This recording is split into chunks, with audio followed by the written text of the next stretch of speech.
welcome to the Beef Edge, the Teagasc Beef podcast, for all your latest news, information and advice for Irish beef farmers. I'm Catherine Egan, and as part of Ag Mental Health Week, I'm joined by Conor Hammersley, Teagasc PhD Walsh scholar. I first asked Conor to talk me through the project On Feirm Ground. The On Feirm Ground project is it's an interesting project. It's a cross-departmental project between the Department of Health and the Department of Agriculture that seeks to engage farmers more in health and in help-seeking behaviour. And ultimately, what we're looking at doing, and this is actually the first day of training, is being rolled out tomorrow, so we're quite excited about it. But we're looking to train up agricultural advisors to equip them with the skills to be able to engage with farmers in relation to their health. And it's important to note that it's not to be like a health professional with the farmer, but it's trying to build on that, close nature that the advisor might have with the farmer, and to be able to open the conversation in relation to health, and particularly maybe around mental health, and to try and normalize health conversations into routine interactions with farmers. So my PhD is part of the wider On Feirm Ground project, which is supported and kind of overseen by the Men's Development Network down in Waterford, and their subgroup called the Engaged Training Development Team. So they have this training package program developed relative to agricultural advisors based on some of the findings from my PhD work so far, to train agricultural advisors more, I suppose, in the softer skills, to kind of, broach that conversation around health and try and normalize, health conversations a bit more among farmers, to encourage them to be a bit more active with their own health, Catherine. Conor, Irish male farmers experience some of the highest levels of adverse health outcomes relative to other occupations. Why do you think this is? Yeah, so that's exactly what my study looked to explore. Previous study that we recently got published in the American Journal of Men's Health, and it looked at the socio-cultural context, like the social and cultural nature in a rural environment that can reduce farmers' adaptive capacity to deal with these issues appropriately. And essentially, what we found was that farmers' commitment to a particular masculine identity, which on the surface was kind of projected through projecting themselves as strong men and not being seen as weak or vulnerable in the eyes of other members among the farming community in their local area. And what we found was that their commitment to this type of identity greatly reduces, their capacity to present with health problems. And then often the health issues that they may have going on go unaddressed, can fester, and often amplify over time. So ultimately, what we know, as you said, farmers seem to be very highly represented in national adverse health statistics. And what we know is that due to kind of the cultural context within rural communities and trying to maintain a particular identity of, strong on the surface and kind of impregnable to vulnerability or harm, this can really reduce farmers' adaptive capacity to present with health issues and to seek help with some of the challenges that they might face in relation to their health, Catherine. Yes, and I think, Conor, in most cases, a lot of people will comment that farmers tend to prioritise their own farm work over the health of their own health and safety. How can this be overcome? And you highlighted in your study also. Yeah, so and even the stuff that I mentioned just there about masculinity, and it's not to suggest that farmers don't need to be resilient, because they do need to be resilient in the work that they do. Because they can work in all types of weathers, particularly at certain times of the year. They might have to work with their sleep patterns being reduced.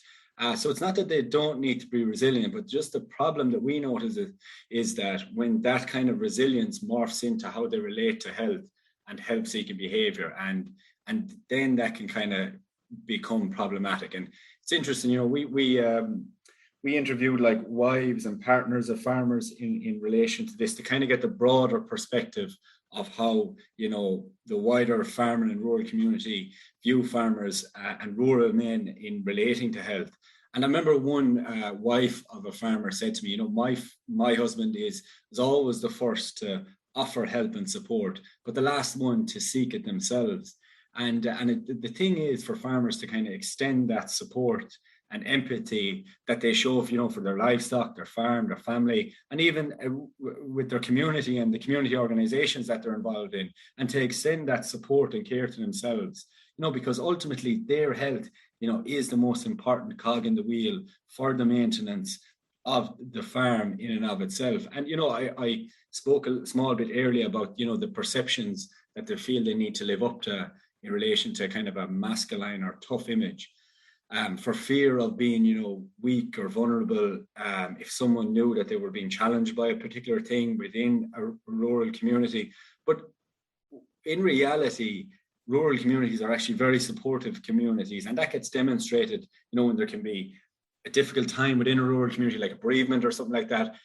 So the point that I'm making is that this kind of feeling that you'll be judged if you present, or if, you know, if you were going through a difficult period, it isn't played out in reality that people are so judgmental. What I'm trying to say is that it's a perception of it, and that people are very accommodating and supportive for anyone that you know, may be going through a difficult time. And that's often demonstrated in different contexts within rural communities. So just the point that I'd make on that is that people are a lot more accepting than you might think in relation to presenting with a health challenge, or be it a mental or physical health challenge. Most definitely, Conor, and there's a lot of help available for people to talk to within their own family or outside of it. Most definitely, Catherine, I'd agree, yeah.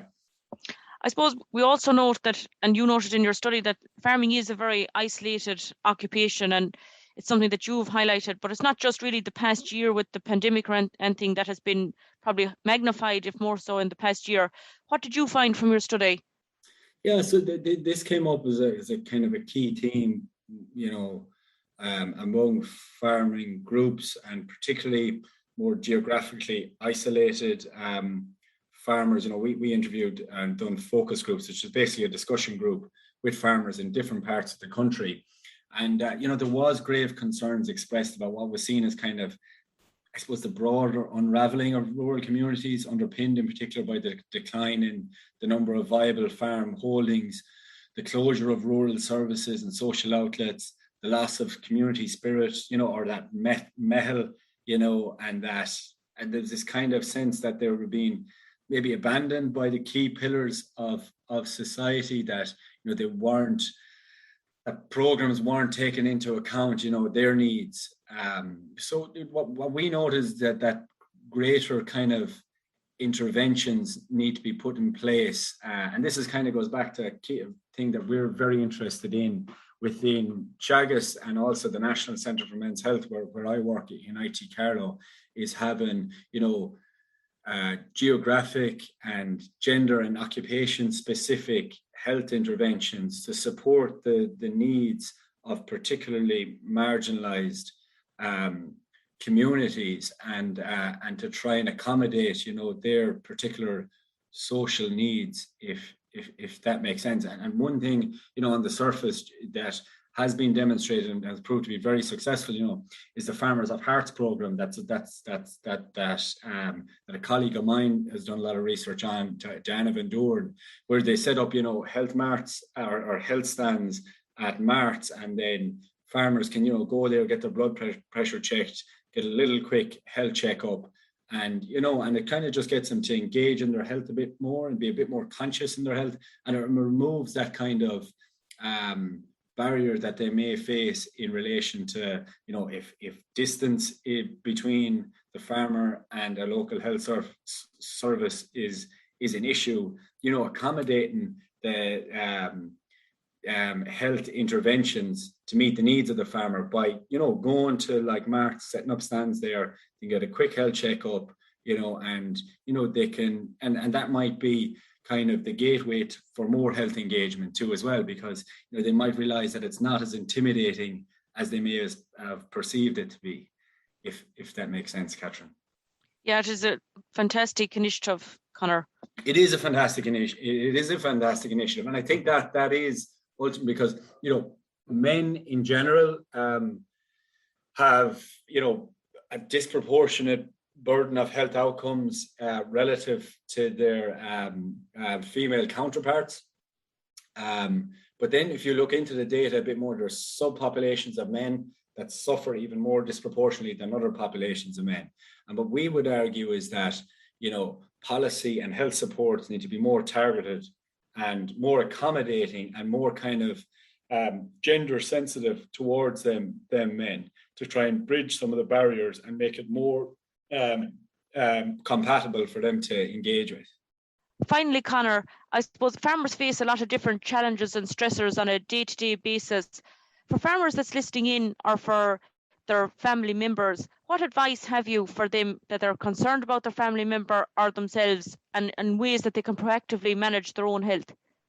Well, the first thing I would say in relation to that, Catherine, is that many of these stressors and challenges that they would encounter are very universal problems that they would face. And often, I suppose, the nature of the farmers that they can work in isolation, and they might feel that, the issue is maybe that in a practical sense, or even an emotional sense, or in a physical sense, that the issue that they're facing is in isolation itself. But all these things are ultimately universal problems that many people encounter. So it's what I'm saying is it shouldn't be like stigmatized, any of these concerns that they may have, and then in relation to engaging with it, for first of all, from a person who will encounter a farmer, I would say most definitely do engage with it and don't avoid it. And it's not that you need to be seen to have all the answers, but just need to show kind of empathy and show that you are there for them. And then, a good way to finish it off is that you might acknowledge the problem, engage with it, and then seek maybe an action out of it. That, look, maybe it'd be wise to go and just chat to your GP about that, and they might be able to offer you some more support in relation to it. And believe me, it's never as daunting as you might perceive it to be to engage in that. And then, just from farmers, if there's any farmers listening in here, I would say just, 2 or 3 times a year, go to maybe your GP, or maybe if you're more comfortable with someone else, maybe that a friend, or as I said earlier on, your ag advisor, and just have the conversation with them and knock maybe your feelings or whatever you're thinking about. If there's something on your mind about something, knock it off them. And then, and you'll probably realize that these things are very universal things and very common things, and just not to avoid it. And I think that, from a physical point of view, going for, maybe twice a year, just go get a quick health checkup, like the way you'd get regular routine services in whatever aspects of machinery or on your farm. Just extend, as I said earlier on, extend that support to yourself, because you are cared for, and without, and you have a very important role to play in society, be that in providing nutrition and sustenance to the wider population, and even outside that, as an individual, a very important role to play as a family member, a community member, and you are valued. And what we the people want is for you to extend the support that you give to other people, and extend that to yourself. Catherine, would be the last thing I'd say. Thanks, Conor. Some very great advice. Thanks, Catherine. That's all for this week's episode, and my thanks to Conor for joining me on the show. You can catch up on all other shows and interviews from the Beef Edge podcast on the Teagasc website at teagasc.ie, or you can listen on Apple and Google Podcasts as well as Spotify. Don't forget to rate, review and subscribe so you never miss a show. For all other updates from our beef programme, keep an eye on our Twitter and Facebook pages. Until next time, I'm Catherine Egan, and thanks for listening.